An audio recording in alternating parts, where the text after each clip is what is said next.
Ça consiste en quoi votre métier? Ébéniste, dans la base des bases, c'est tout simplement un artisan qui va fabriquer des meubles. Si tu veux, tu as le chantier d'une maison. Le menuisier, à la base, va s'occuper des fenêtres, des portes, des volets, tout ce qui ne va pas bouger, en fait. Alors que l'ébéniste, lui, va faire les meubles. Par exemple, un meuble télé, un bureau, etc. Alors mon intitulé de poste, donc le business expert, c'est le poste de commercial chez Apple. Donc moi, mon objectif, c'est de vendre des services. Donc un service, un produit à des entreprises qui n'ont pas forcément la demande par la suite. Alors, si tu veux, ça c'est un échantillon. Et ça, c'est du bois qu'on a pris dans les tonnelleries. Et par exemple, on s'en sert pour faire par exemple des plateaux de table, des plans de travail de cuisine. On fait aussi quelques meubles et d'autres articles de menuiserie. Faire attention à ce que le stock soit bien là, qu'il y ait toujours les couettes en rayon, de toujours satisfaire le client, c'est un des plus importants. Et de s'assurer que le client, même s'il n'a pas eu ce qu'il voulait en magasin, il repart satisfait du service. Donc à la boulangerie, je fais essentiellement de la vente, je fais pas de préparation particulière, je fais que vendre du pain, des baguettes, des tartelettes ou des sandwichs. Ça consiste à vendre des produits, donc ça peut être ce qu'on veut, de la boulangerie au non alimentaire. Je fais de la mise en rayon et je dois faire les mises de prix, faire le facing, le réassortiment du rayon. Après, quand c'est terminé, on enlève tout, on recommence. Autre chose après. Ce rayon, il fait que bouger. Donc je vends, je conseille, j'encaisse les gens. L'été dernier, on m'a confié un client. Du coup, je m'occupe de ce client qui est assez régulier, on va dire. Puis mes collègues m'aident beaucoup à apprendre les étapes de comment gérer d'avoir une gestion de commande client. Au boulot, je m'occupe d'un label touristique local qui s'appelle Village des Pierres et des Vignes, où on s'occupe d'essayer de rendre plus touristique ces petits 5 villages qui sont caractérisés par de vignobles. L'équipe qui ouvre le McDo va tout nettoyer, remplir tous les stocks. Bon, il se trouve que moi, je suis surtout l'équipe qui fait le service, donc je fais souvent le service le matin et le soir. Du coup, voilà, j'ai beaucoup de missions et on me fait assez confiance sur mon travail. En fait, je fais l'ensemble de ce qui peut se faire dans les pompes funèbres, la confection de caveaux, jusqu'à aller chercher des corps, que ce soit à l'hôpital ou à domicile, jusqu'aux enterrements, de A à Z. La seule partie que je ne fais pas, qui est un petit peu la plus délicate, c'est celle d'accueillir les familles, le côté conseiller funéraire. Je regarde la partie qualité des fabrications des bouteilles. Directement l'alcool, voir que la bouteille soit jolie. Si tu avais vu, si des bouteilles comme ça, avec son coffret, comme ça, moi, je m'assure de ne pas savoir des non-conformités. Mon métier consiste à s'occuper de la vigne, à produire du vin et à produire du cognac. Alors quand je suis en entreprise, une journée de travail, ça démarre le matin à 8h. On fait toujours un point le matin avec le patron pour organiser les tâches de la journée. En ce moment, ça consiste à tailler la vigne.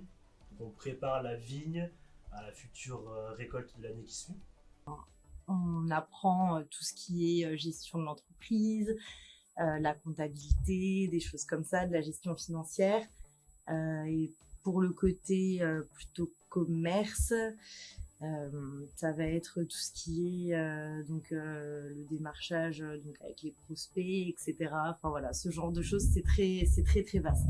Le Centre Internet des Spiritueux s'occupe de créer des lettres d'information qu'on envoie à nos adhérents. Donc ça peut être des professionnels des spiritueux ou des particuliers qui viennent d'ouvrir leur micro-distillerie. Et moi je m'occupe de la lettre d'information qu'on envoie une fois par semaine. Donc c'est des articles qu'on reçoit dans des magazines qui peuvent être français comme anglais. Donc du coup je m'occupe aussi de traduire certains passages. Donc voilà. Notre métier, ça consiste d'être un cariste, de réceptionner les marchandises informatiquement, expédier aussi informatiquement pour gérer tout ce qui fait partie du travail d'entrepôt. Les lettres qu'on crée, c'est pour les tenir au courant des actualités. Ils n'ont pas à faire des recherches de veille que nous, on fait nous-mêmes en fait. La vie d'aujourd'hui, actuellement, le monde évolue avec la technologie. Et du coup, nous, on s'occupe de tout ce qui est installation des nouvelles technologies dans les bâtiments, dans les locaux, dans les entreprises, tout. Mon métier consiste à régler des problèmes informatiques dans tout le réseau de mon entreprise. Notamment là, je gère des artistes, donc toutes leurs demandes, tout aussi, tout ce qui est niveau stock. Faut qu'il y ait toujours un stock nécessaire pour au cas où qu'il y ait une demande imprévue, voilà. Et aussi, je gère tout ce qui est développement durable. Donc il faut développer tout ça pour réussir à faire par exemple du zéro déchet au maximum. Je suis dans un bureau avec mes collègues. Il y a deux parties, la partie système et la partie réseau. Et enfin, dans mon entreprise actuelle, on reçoit des appels de toutes les personnes qui travaillent pour notre entreprise. Et dès qu'ils ont un problème, on essaye de le régler le plus efficacement possible et le plus rapidement possible. En faculté de sport, t'apprends à connaître déjà tes muscles.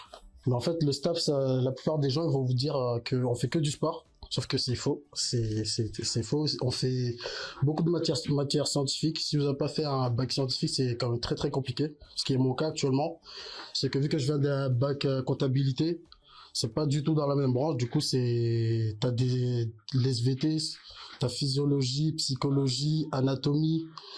Après, vous avez du sport aussi. Faites des sports aussi. Parce que par semaine, vous avez quasiment tous les jours du sport. Entraîner les enfants, avoir ce côté un peu pote avec eux, rencontrer les parents, faire des goûters à la fin. On est emmené aussi à encadrer, diriger, parce qu'ils vont déboucher sur des métiers d'entraîneur, prof de PS, coach sportif, agent de développement, dans ce domaine-là. Moi, j'entraîne les moins de 6 et moins de 8 ans du RACA à Saint-Jean-d'Angély. Et aussi, j'interviens un peu sur l'école de rugby de Cognac. Et les écoles primaires aussi. Qu'est-ce que vous aimez le plus dans ce que vous faites ? Découvrir vraiment le métier, l'autonomie, le métier, les métiers qu'il y a aux alentours, parce que je découvre tout, le son, le montage, je peux tout découvrir, donc ça c'est plutôt cool. Alors moi, ce que je préfère dans ma formation, c'est le contact client. Quand on va avoir des tests, du coup, pour vendre un produit, il faut savoir vendre n'importe quoi. Là, par exemple, hier, j'ai fait un tournage de publicité pour le service civique, pour les abattoirs. Donc, je suis montée à Angoulême dans une station de radio et j'ai tourné 3 publicités pour le semestre qui va arriver, pour les chanteurs, chanteuses, les artistes les groupes qui vont arriver, quoi. En gros, ces métiers, en fait, vu que moi j'aime travailler avec mon propre, du coup, ces métiers, ça permet de voir plein de choses, en fait. Même pour déplacer, pour aller dans les autres pays, pour travailler. Donc, c'est un métier qui est vraiment un peu partout, quoi. Voilà, donc, les entreprises demandent beaucoup des soudeurs. Dans la formation, ce que je préfère, c'est, alors déjà les cours d'analyse sensorielle, ça c'est, voilà, on apprend vraiment à déguster le produit, à analyser et vraiment que ce soit voilà d'un point de vue visuel, olfactif, comme pourrait le faire un œnologue en fait. J'aime beaucoup ce que je fais et je m'implique beaucoup et que c'est vraiment quelque chose que j'ai toujours voulu faire. Tous les matins, et je suis très contente que ce soit quand je suis ici en période de cours en entreprise, oui, je suis contente de me lever parce que j'aime ce que je fais et voilà, je sais que c'est quelque chose qui m'intéresse et je pense que c'est le plus important. J'ai tracé mon plan de vie et je veux le suivre absolument. Quelles sont les études qu'il faut faire pour faire ce métier ? Alors, moi j'ai fait un bac S, donc c'est pas du tout ça, c'était un bac scientifique. Moi j'ai fait un BTS en alternance pendant 2 ans. Ça s'appelle le MCO, c'est Management Commercial Opérationnel. Et pendant 2 ans, on apprend à gérer des stocks, gérer la vente avec les clients. J'ai passé un bac, technicien menuisier agenceur, TMA. Alors on peut commencer par un CAP, on peut aussi faire un bac pro, et après on peut enchaîner sur un BTS. Je ne voulais surtout pas retourner dans les études, Et c'est vrai que les pompes funèbres, alors il y a des formations à passer quand même, c'est-à-dire qu'il y a une formation de thanatopracteur, une formation de conseiller funéraire.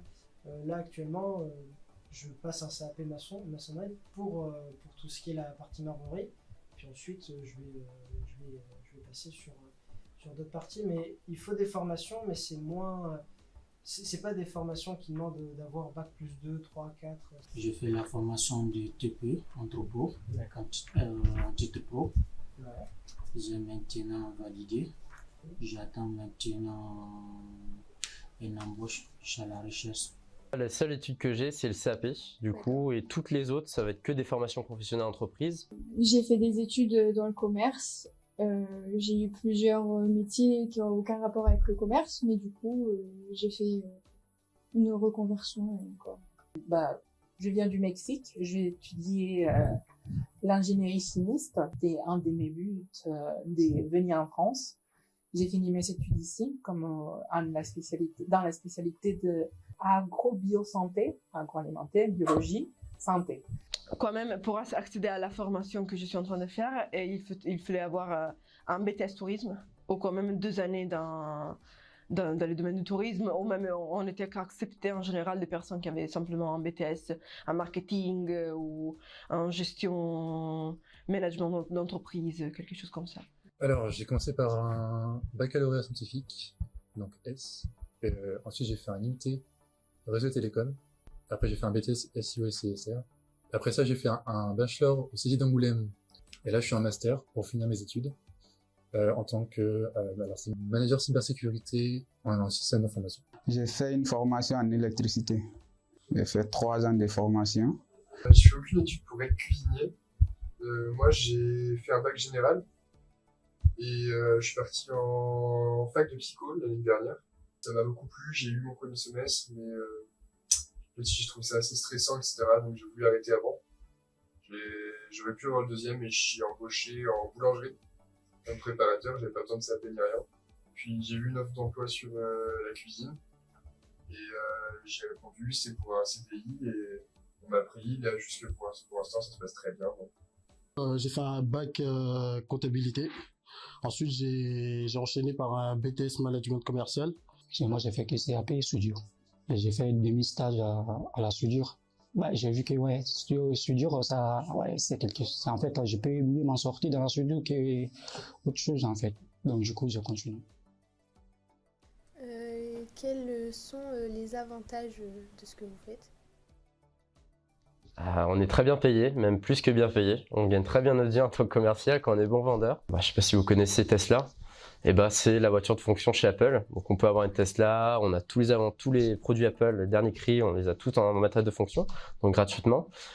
Tout ce qui va être repas, la journée de travail, c'est que des notes de frais. Donc en fait, notes de frais, c'est l'entreprise qui fournit directement pour le travail. On peut gagner des voyages à New York, aller en Californie, au siège Apple pour d'autres formations. L'avantage, c'est que c'est un très beau métier. C'est un très beau métier, ça se perd pas, mais c'est quelque chose qui devrait être plus mis en avant en France surtout. J'avais jamais travaillé là-dedans, je suis arrivé, on m'a appris plein de trucs, faut gérer des bons, etc. Enfin, c'est vraiment pas facile. Mais j'ai eu une bonne équipe qui a su me former. En fait, dans les gros services où on sait qu'il va y avoir beaucoup de monde, on met les gens à la place où l'on sait qu'ils sont les meilleurs. Et pour les services plus calmes, en fait, les managers se permettent de diversifier un peu l'expérience des employés. Donc l'avantage du BTS commerce international, c'est que on peut absolument se rediriger vers absolument tous les secteurs de métier. Vraiment, on touche à tout. On touche à tout et donc ça nous permet d'avoir une certaine ouverture sur les différentes professions qu'on peut être amené à faire. Donc voilà, c'est vraiment très très enrichissant. On en apprend tous les jours. Les avantages, c'est que moi je suis sportif. Ce qui est bien, c'est que mine de rien, on fait pas que des cours. On a une communauté qui est très unie. Et ce qui est bien, c'est qu'en fait, on fait beaucoup de sport ensemble, on se connaît, des fois on fait des soirs ensemble, on révise ensemble. Il y a plein de trucs qui sont quand même assez intéressants. Le fait de travailler en groupe, premièrement déjà, parce qu'on n'est jamais tout seul sur un projet. On est tout le temps accompagné. Les figures pour exemple, ça n'existait pas. Je ne pouvais pas les faire en Italie pour l'instant, donc j'ai dû me déplacer jusqu'ici. Et même avant, j'habitais au Portugal, et même au Portugal, je ne retrouvais pas un métier comme ça. Donc je pense quand même que la France, c'est unique, donc ça c'est un avantage. Quelles sont les qualités nécessaires pour faire ce métier? Les qualités nécessaires, ce serait d'être assez polyvalent, de savoir gérer différentes tâches en même temps, de rester calme dans les situations d'urgence, et voilà. Il faut être patient parce qu'il y a différents types de clients. Timide, on peut l'être au début, mais de toute façon, vu qu'on va parler à beaucoup de personnes, très vite on devient plus timide. Après, il faut être polyvalent parce que maintenant, dans la plupart des magasins, ils demandent à gérer plusieurs rayons. Donc moi, je suis plutôt en literie, mais ça m'arrive de vendre un canapé, ça m'arrive de vendre des télés, donc il faut être polyvalent. Alors il faut mettre dehors, il faut pas avoir peur des intempéries. Il faut être assez physiquement, il faut être en forme et surtout être passionné par tout ce qui est le vivant, les plantes, voilà, la nature. Alors il faut être assez rigoureux, je dirais. Il faut aimer la lecture parce que je lis beaucoup du coup. Il faut aimer l'anglais aussi parce qu'on a beaucoup d'articles qui viennent des États-Unis ou du Royaume-Uni, donc voilà. Il faut aimer les chiffres parce que c'est pareil, dans nos articles on a des statistiques, il faut traiter ces statistiques-là. Donc c'est ça qui est intéressant pour moi, je dirais. Faut s'ouvrir, être très intéressé, voilà, toujours poser des questions et aussi, je pense que c'est une passion en fait. Celui qui est maçon peut rentrer dans les pompes funèbres avec la partie marbrerie. Celui qui a le côté un peu plus vente peut y rentrer aussi pour tout ce qui va être fleurs, plaques, vendre aussi des concessions de caveaux, tout ça. Il y a aussi il y a le côté médecine aussi avec tout ce qui est l'embonnement et les soins apportés au corps. Donc il n'y a pas besoin d'être avoir uniquement telle capacité pour y rentrer en fait. C'est très très vaste. Pourquoi avec vous Quand tu regardes l'esprit des biens savoir-faire, comment les choses sont faites, et ça t'intéresse. Moi, je n'aime pas trop l'alcool, mais quand même, les styles de production, la distillation, la récupération des raisins, tout ça, c'est un art des savoir-faire. Moi, j'étais vraiment intéressée par ça. Pas pour voir, sinon pour voir qu'est-ce qu'il y a derrière tout ça. Du coup, j'ai voulu faire du commerce international parce que j'ai toujours aimé voyager et les langues et le commerce, c'est quelque chose qui m'attirait. Après, je suis en BTS, donc j'ai encore un peu le temps pour bien choisir ce que je veux faire. Je me suis dit pourquoi pas essayer. Et puis là, je me suis vite plus dedans et je me suis dit international, je parle bien anglais, pourquoi pas un commerce international. Par le biais de la mission locale. Je connaissais pas spécifiquement le service civique, je savais pas trop ce que c'était. Et un jour, ma conseillère m'a envoyé ce service civique-là. Et elle m'a dit, comme tu veux travailler dans le milieu artistique et que j'avais découvert le théâtre et le cinéma, mais pas la musique, et que je savais pas vraiment de base ce que je voulais faire. Du coup, j'ai dit pourquoi pas tenter, de toute façon, pourquoi pas faire l'entretien, et puis après ça colle pas, ils me prennent pas, mais c'est pas grave, j'aurais au moins tenté. Et puis apparemment ça a collé. Quand j'étais en menuiserie, voilà, j'avais un cours sur l'orientation professionnelle. J'avais regardé une vidéo de tonnerie, j'ai vu la chauffe, tout ça, même tout ça, la chauffe, le rognage à la main, enfin, voilà, tous les processus pour faire une barrique de A à Z, quoi, vraiment. Et moi, je suis tombé amoureux de ça. J'ai toujours été passionnée par le monde du vin et des spiritueux. Et voilà, c'est à force de recherche, que je me suis rendu compte que je pouvais allier mon domaine d'études et quelque chose qui me passionnait. Et c'est comme ça que je me suis tournée vers ces études-là, mais qui n'étaient absolument pas, ça n'était absolument pas prévu au départ. En fait, si tu veux, j'ai toujours été manuelle. Donc, depuis toute petite, je voyais mon papa bricoler, etc. Ce qui fait que très vite, par exemple, quand j'étais petite, je prenais des loisirs créatifs, tu vois. Et du coup, je commençais à faire des petits bricolages déjà de mon côté, etc. Et du coup, naturellement, je me suis tournée vers mon métier. Moi, j'ai commencé la restauration quand j'étais au lycée. Et je suis tombé dans le monde de tout ce qui est vin et alcool quand j'avais 16 ans. Et c'est à partir de là où j'ai commencé ma carrière là-dedans. C'est là que j'ai trouvé une ambiance de travail qui me plaisait, et des collègues qui me plaisaient, et des évolutions sont possibles. Et voilà, en gros, c'est surtout le fait que je suis vraiment heureux au quotidien dans mon travail. Et c'est ça la chose qui a fait que j'y suis resté. Alors, moi, j'ai fait un service civique universel au Mozambique. Et au Mozambique, je me suis retrouvée à essayer d'être chef de projet touristique. Et donc, je me suis dit, mais quand même, je manque de compétences. Et donc, quand je suis rentrée de Mozambique, comme des expériences comme ça, et il faut quand même prendre du temps pour intérioriser tout ce que tu vas prendre un an dans un pays comme ça, hyper loin de toi, où tu es différent sur beaucoup de choses, et toutes les personnes te disent carrément en face, tu te trompes à faire ça parce que c'est pas la normalité. Après, je me suis dit, ok, j'ai des manques dans le sens de direction, de coordination, et donc j'ai retrouvé cette formation qui me permettait de travailler aussi, et c'est bien. Donc, merci d'avoir répondu à mes questions. Et je vous souhaite une excellente soirée. Merci à vous aussi. Au revoir. Au revoir.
Action. Ah ça, tu l'as lancé? Bah, tu fais pas le 3-2? Elle a pas dit oui. Ah pardon, c'est tout. Enchanté, je m'appelle Juliette, je fais partie de l'Espace Jeune et aujourd'hui je vais vous interroger.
Ça aurait été drôle.